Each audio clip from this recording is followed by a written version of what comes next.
We are about to discuss the tribe of Dan, an aspect of judgment. Dan was one of the 12 tribes of Israel. Dan was the son of Bilhah. Bilhah was the maidservant of Rachel. Rachel was the wife of Jacob. Jacob is also known as Israel. Jacob was the forefather of the 12 tribes of Israel. Jacob begat 12 sons, and these sons became the 12 tribes of Israel. Jacob had two wives, Leah and Rachel, and Leah had a maidservant named Zilpah, and Rachel had a maidservant named Bilhah. And Jacob also bore children, begat children from the maidservants of his wives. Now, at first, Leah was bearing children, and Rachel was discontented. She saw that she wasn't giving out any children. No children were being born from her, even though ultimately they were to do so. Ultimately, Rachel became the mother of Joseph, and after that of Benjamin. At this stage, at the beginning, Rachel was not having any children, so she thought that if Jacob would have children from her maidservant through Bilhah, then by virtue of that, by virtue of her giving her maidservant over as a childbearer, she too would ultimately merit to have children of her own. So she says, we are told in Genesis 30 verse 1, now when Rachel saw that she bare Jacob no children, Rachel envied her sister and said to Jacob, give me children or else I die. Jacob's anger was aroused against Rachel, and he said, am I in the place of God, who has withheld from you the fruit of the womb? So she said, here is my maid Bilhah, go into her, and she shall bear a child on my knees, that I also may have children by her. Then she gave him Bilhah, her maid, as wife, and Jacob went into her. Bilhah conceived and bare Jacob a son. And then Rachel said, God has judged my case. In Hebrew, Danite Elohim. God has judged my case, and he's also heard my voice and given me a son, and therefore she called his name Dan. Dan in Hebrew means judgment. Dan was to become the forefather of the tribe of Dan. The name Dan means judgment. Dayan, which is also derived from the same root, means judge. Din means decree, judgmental decree. Dan means judgment. That is the meaning of the word Dan. And this is reflected in the declaration of Rachel, God has judged my case. Danani Elohim. God has judged my case. Dan means judgment. The tribe of Dan was to be part of the 10 tribes of Israel. The 10 tribes of Israel were 10 out of the original 12 tribes. These 10 tribes took off. They divided themselves. They parted from Judah. They set up their own kingdom of Israel in the north. And then, as we have told you several times over, the Assyrians came along, took them all into captivity, and took them away. And they lost their identity. They became the 10 lost tribes of Israel. And people ask, how could they lose their identity? How could they lose recollection of who they are? Well, a simple answer is that everyone else did. Everyone, apart from the Jews, forgot who they were. Every Asian people was taken away and taken to another country, forgot its ancestry, forgot where it came from. So too did the 10 tribes of Israel. They forgot who they were. This had also been decreed by the God Almighty for his own purposes, for the purposes of divine providence. It had been decreed that the 10 tribes of Israel would lose their identity in order to fulfill the mission that they had to uplift the Gentile nations and to bring ultimate redemption and justice and judgment to the world. This was also one of the tasks of Dan. Dan was part of this. Dan was part of this whole procedure. And even in the land of Israel, we find that Dan had split into 3 different sections, at least 3 different sections. Originally, he was in the southwest, between in the section bordering on Judah and Ephraim. Even now, this is the present-day area of Jaffa, Tel Aviv, and Petah Tikva, and all that region. In modern Hebrew, in the state of Israel, it's known as Gush Dan, or the bulk of Dan, the territory of Dan. And this is a common expression Also, it is officially accredited that this is the area of Dan, and from this region of Dan, different groups set out, and they inhabited other areas of the land of Israel. And in addition to that, the tribe of Dan was taken away into exile, was part of the 10 tribes who were taken away by the Assyrians and exiled. And the different legends say that even before the 10 tribes being taken away, at least part of the tribe of Dan went off on its own accord. We have the legend of Eldad Adani. Eldad Adani, incidentally, was a Khazar. He was from the land of the Khazars. He lived in about 800 CE, or a bit later, and a lot of legends concerning the lost 10 tribes are given over in his name, and he is the author of at least part of them, and others were just added on in the course of time. At all events, one of the legends given over in his name, it says that the tribe of Dan, when they saw that Jeroboam ben Nebat had taken the 10 tribes and separated himself from Judah and set up his own kingdom, and there was hostilities between the Judah and the kingdom of Israel in the north, it was liable to break out. A major war was liable to break out at any moment. So the tribe of Dan, or at least part of them, they left of their own accord. They left the land of Israel. All events, they went away. They are considered part of the 10 tribes of Israel, and they had a task alongside the other tribes to fulfill in their lands of exilation. And so too, wherever they went, they left remnants of remnants of their names in all different places. The Don River, the Danaster River, the Daniva, the Danube, and a lot of other names. And some people say these names are derived from an Indo-European word root which connotes water. So often these names Dan are associated with water places, and the resemblance between these names Dan and the tribe of Dan is just coincidence. This is not exactly the case. We have proven elsewhere that the name Dan connotes an ethnic body of people, and due to this ethnic body of people, these waterways and other areas received the names that they did receive. So that is, and we hold that this was the tribe of Dan. This was the legacy of the tribe of Dan, because we also find in the Bible on several occasions that Dan, wherever it went, they left their name. They left their name, the name of their forefather Dan. They gave it to every place they went. They stayed in Mahane Dan, the camping of Dan, for instance. There's just an area where they stayed for a few days, but they left their name there. And also when they conquered Laish, they named it after Dan, their father, and this was a characteristic of theirs. And there's even those who say that the blessing of Jacob to Dan, Jacob Israel, before he died, he gave a blessing to Dan, and part of his blessing was that it should be like a viper on the trail, like a viper on the pathway. So then you have a dirt road. Where a snake crosses a dirt road, you see there's the signs of his wriggling in the dust. So too, Dan, wherever he went, he left his name. He left the remnants of his name. So all these names connected with Dan and the tribe of Dan are indications of these pathways of migration. And ultimately, we believe that the tribe of Dan went to the west, became important in Denmark. Denmark is named after Dan. Denmark, it means the border of Dan. And the Danes have a legend that they descend from Dan, the son of Israel.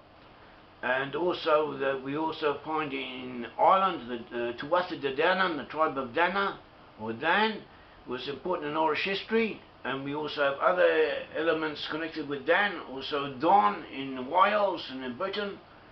And so in these general areas we have evidence that the Dan settled there. The descendants of Dan settled in these regions. We also find that a section of Dan, they colonized Greece, or they conquered Greece, and they were important in Greek civilization and Greek legends. We have articles of this on our website, www.britam.org, Britam.org. We have whole articles written by ourselves and also by John Salvador. And he analyses this, and there was an important Israelite influence on early Greek civilization and on Greek legends and mythology and so on. This was tremendously important in the formation of ancient Greece and of Greek civilization, even though numerically, the actually presence of Danites was not so overwhelming. They did have, qualitatively, they had a great influence. And their presence in this region is also confirmed or corroborated, as if to say, by Irish legends, which say that a portion of their forefathers, who assumedly some of whom were associated with Dan, were for a time in Greece, and then they left and they moved to Ireland in the British Isles. And we also have a book, The Tribes, which discusses this and other aspects of the tribe of Dan and its moving around. We also have heard that Ed Koch, the former mayor of New York, he was Jewish. He once told the Cardinal John O'Connor, who was of Irish descent, that the 10 lost tribes of Israel, we believe, ended up in Ireland. So this is a common belief, and the Irish also believe it. This is also found in Irish mythology. Or they say that the Irish were descended from Phoenicians. Part of the Phoenicians were also Dan. Dan was associated with the so-called Phoenicians and Phoenician maritime enterprises, as we have proven, and we will give another talk on this subject at another time. We also find that some of the Danites, or the descendants of Dan, are to be found amongst the present-day Jews. Judah was the kingdom of Judah consisted originally of the tribes of Judah and Benjamin. After that, most of the Levites moved to Judah. And then, when the 10 tribes were exiled, there were refugees from them who made their way to Judah, and they became part of the Jewish nation. They are only a minority, but they are representative minority proportions, proportionally small amongst Judah, amongst the present-day Jewish people, and so too we find Jews there. Also we find amongst the Danites themselves, when they went into exile, there were segments from Judah itself who were attached to them. In other words, there were certain numerically, there were a certain number of descendants of Judah together with the tribe of Dan, and we show wherever we find people from Dan or groups from Dan, we usually see associated with them one group or other who may be traced to Judah. We have different recollections of people from Dan in the various sources. In the Talmud and Pesachim 4, it tells about someone who was constantly saying, let's go to din, let's go to judgment, let's go to court. And every little thing he would say, that was his reaction. So they said he must be descended from Dan. He must be a Danite because Dan is associated with judgment. And Dan apparently has this inclination. It's a tribal inclination, a tribal characteristic. And in the USA we find that many of the policemen, the judges and the lawyers are of Irish descent. And if not of Irish, then they're often Jewish, but more often than not Irish. So too S. Gustin Olson and the Incredible Nordic Origins, 1981, he has a book concerning the 10 tribes being in Scandinavia, and amongst other things he tells us that in Norway, many of the local circuit judges who used to travel around from place to place were actually Danes, descended from people who had migrated from Denmark. So we see this quality of judgment, of giving over judgment associated with people who are descended from Dan, the patriarch Dan. This also finds its expression in other ways. We hear that the Irish have a reputation for violence, for fighting, even with their friends and associates. And for instance, they have a few beers or a few drinks here and there, and then they start fighting. Anyway, this reputation is grossly exaggerated. It's not exactly true. Most Irishmen, I grew up with Irishmen, or not so much Irishmen, people of Irish descent, and they were law-abiding, well-behaved, they're even gentle. Exceptionally gentle, a lot of them, gentle in their characteristics, but nevertheless there are exceptions, and some of them do fight. Some of them are pugnacious. This urge to fight, to engage in fisticuffs or violent reactions is also due to a sense of justice, a feeling for justice and judgment. They feel as if something has been done to them which is unjust, or said to them which is not justified, and therefore they react in the only way their education and upbringing enables them to do so, and that is by resorting to physical violence. Sometimes this is unjustified, sometimes they're too touchy, too sensitive, and also their use of physical violence could verge on the criminal, and sometimes it does. But even so, taken in an overall perspective, this too is an aspect of Dan, and very seldom when they do get violent is it because of a lust for hurting people, or lust for mastery, as we find amongst other people who are violent. Usually it is associated with some type of a need for redress, for rectifying a wrong, even though the wrong may be imaginary. This is often the source for this urge, and so this reflects, possibly reflects descent from Dan, this need for judgment and justice.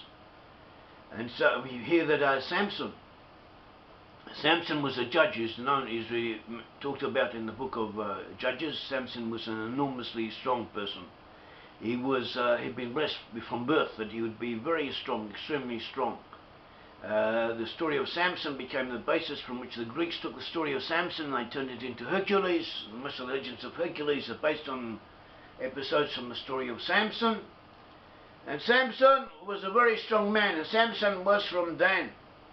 And Samson did a lot of harm to the Philistine peoples. He attacked the Philistines, he killed Philistines, he damaged their agriculture, he did a lot of damage to them, and eventually they captured him through beguiling a woman, through the beguiling tactics of a female companion, Delilah. Samson was captured, and they took out his eyes, they blinded him. And they set him to grinding, you know, at a local, and there they used to grinding in the grindstone in order to render wheat, raw wheat, into edible flour. It had to be ground down. Usually this was done by animals, and then they set him to doing it himself, and that was his job. And then one day they had a celebration in honor of one of their gods in their temple. And they called him in, they called him Samson in to make fun of him, to mock him there, because he had been a terror of theirs. They had been terrified of him. He had been their major opponent, their major antagonist, and now they had him and they had humiliated him. And they had brought him down, blinded him, made him a cripple, and crippled him, and they had set him to work as a slave, doing a menial task, the task that is usually assigned to an animal.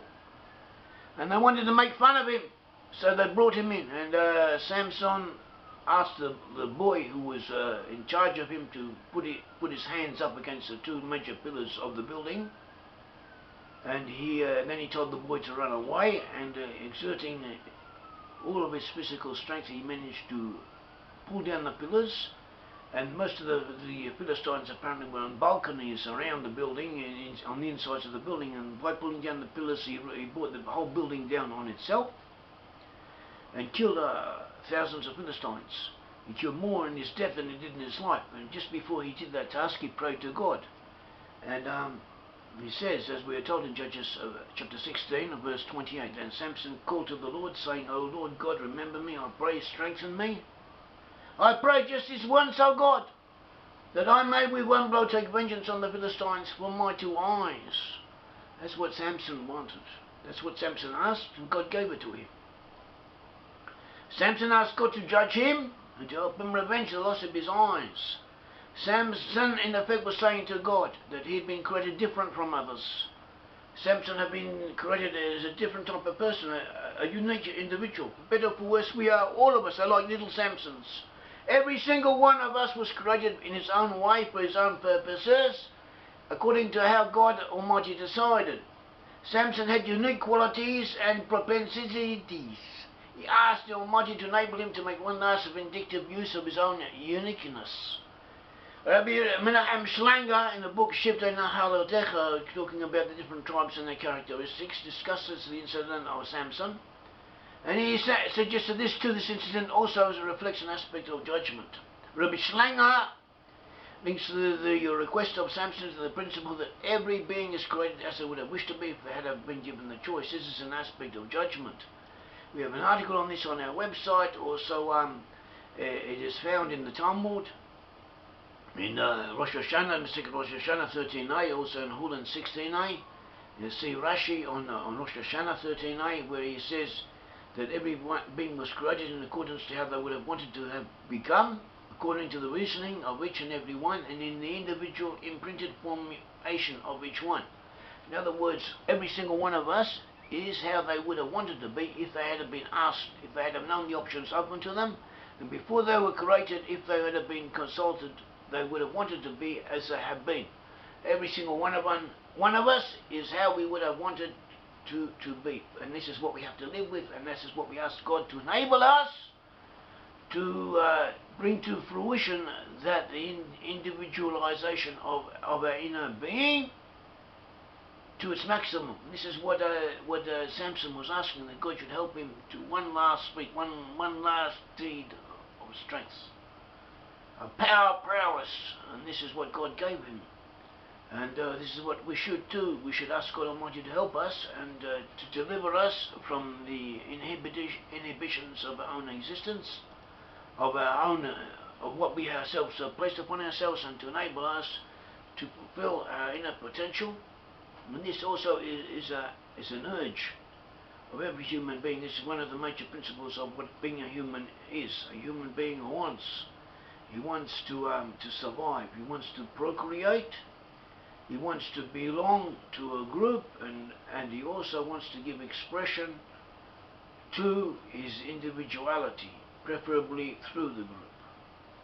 And this is what we are. And so Samson was saying, God, you made me in this way. Please help me do justice and judgment. Help me to fulfill my potential as I was created. And we also find that in the Bible, different blessings have several applications, and they can be applied in the individual, and they can be applied in the group, and they can be applied over and over again, and sometimes in one way and sometimes in another way. And this is how God created the Bible, and this is how God created the world. And the world runs according to how the Bible says it does. In Genesis 49 we find that Jacob blessed Dan, blessed his son Dan. He said, Dan shall judge his people as one of the tribes of Israel. Dan shall be a serpent by the way, a viper by the path, that bites the horse's heels, so that its rider shall fall backward. I waited for your salvation, O Lord. So we see that Dan was compared to a viper by the path, or a serpent in the pathway. And we saw this one application of this principle is in the giving of names of the tribe of Dan. Everywhere they went, they named places after their forefather Dan, and therefore they left a trail of Dan, showing the ways they went in. Another application of it, the sages said, was found in Samson, who was a little bit lame, partially lame in his feet, and when he walked along the way, he dragged his feet. He was partially lame in his legs, and he dragged his feet, and this left a trail in the dust, similar to a serpent wriggling across the road. We also have biblical codes on our website. We have biblical codes. We have discussed the tribe of Dan, and we find that Dan is associated with islands surrounded by ocean, and the word Thul, in a way that is comparable to the situation in the British Isles and Ireland and Scandinavia and North America. We also find an association with Gatehel of Neil of Ireland, and also with Donegal in Northwest Ireland and the tribe of Nial. Maybe they came from Dan, we can't say, but this is a possibility. We also find that Denmark came up quite strongly in association with Dan. So this more or less confirms our other findings. Tribe of Dan, when it came out of Egypt, they headed the northern triumvirate of Dan, Asher and Naphtali. When the Israelites came out of Egypt, the Israelites were split up, 12 tribes, split up into 4 different sections in their marching order, in their encampment around the Mishkan, around the tabernacle. And each tribe was part of a 3-tribe group. 12 divided by 4 gives 3, so you have each the four different sections of 3, and the tribe of Dan headed the northern section, which included the tribe of Dan, Asher and Naphtali. Dan is described as the rear guard of all the camps, Numbers 10:25. In Hebrew this is Ma'aseh, the Kol HaMahaneh. Now the word, the ones who gather up, or shepherds in the rest of the camp.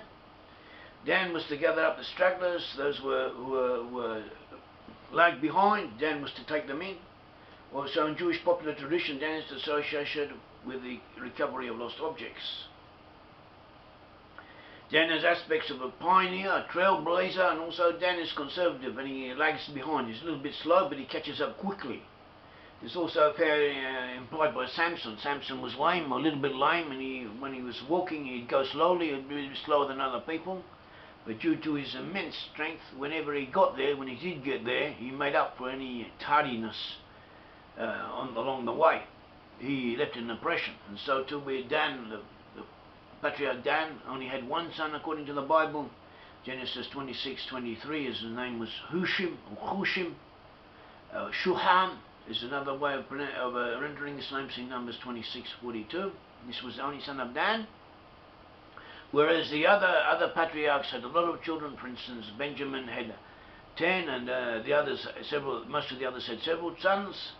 But when they came out of Egypt, we find that the tribe of Dan had 62,700 warriors. See Numbers 1, verse 38-39, and then Dan was the second most populous tribe in coming out of Egypt.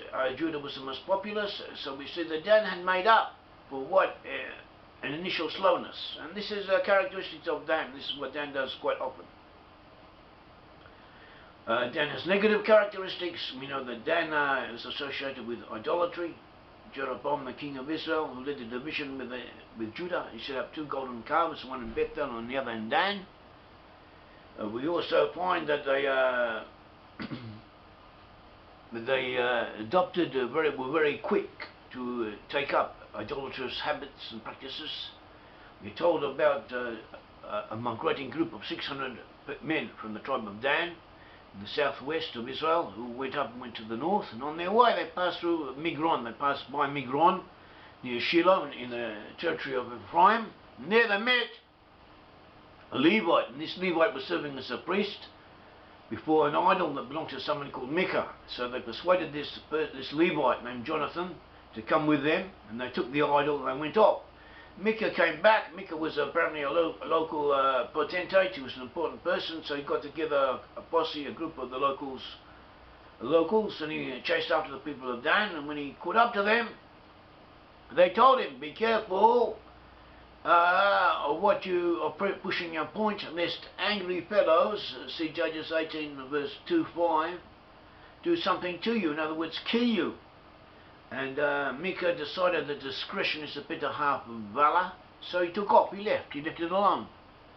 And but we know before then that Micah was actually a thief, and he was a liar, and he was an idolater, and that Jonathan, the priest who went with the people of Dan, he went willingly. So it's not exactly black and white, but even so we see this expression, we see this type of behaviour of the Danites. They describe themselves as angry fellows. In Hebrew it is Mari Nefesh, in other words, bitter of spirit. Mari Nefesh, bitter of spirit. This connotes someone who feels that injustice has been done them, a resentment. It reflects a quality of Dan, of judgment, of a need for judgment, of need for retribution to be made, because this is what judgment would require. And we find this characteristic amongst the descendants of Dan. They're always fighting other people's problems, or God forbid, we also find they're defending their Palestinians against the Jews because they think the Palestinians have been unjustly treated, and this is not so. It should see the opposite way round, but even so, this is the idea that they have instilled in their heads. And this is what a lot of Irish people do, especially in Ireland. They're against the Jewish state of Israel and they're in favour of the Arabs, because they think the Arabs have been mistreated, and they say, or they believe, they're fighting on the cause of justice and judgment, and this is not so. And nevertheless, the feeling exists, and we also find these types who, even if They constantly feel as if something wrong has been done to them, as if injustice has been committed upon their personages, but if you ask them to be specific, they can't always tell you exactly what has been done. They just have this general feeling as if they're inborn with it. We also find Jews of this type, and there are similarities between the Jews and the Irish. A lot of similarities despite a lot of disparities, a lot of diametrical opposition in their characteristics. Alongside that, we find a lot of surprising similarities of character, of modes of expression, of even of physical appearance. And I'm not the only one who's noticed this. This has quite frequently been observed upon, both by people of Irish descent and also by Jews. Even though neither side would necessarily be too proud of the association, there is definitely some type of connection there. In the case of Danites and Micah, they were misapplying this principle. They were saying we've been wronged unjustly in the past, and therefore we will not hesitate to join you in the judgment that we will inflict upon you unless you desist from pushing us. So Micah left off. And but even so, this too shows an attitude. It shows a characteristic of somehow or other associated with justice and judgment, even though it is misplaced. And in the USA, we find Irishmen and secular Jews often have similar voting patterns and political principles. Even though you or I may not agree with them, that is another point. The phenomenon exists. It's worth remarking upon.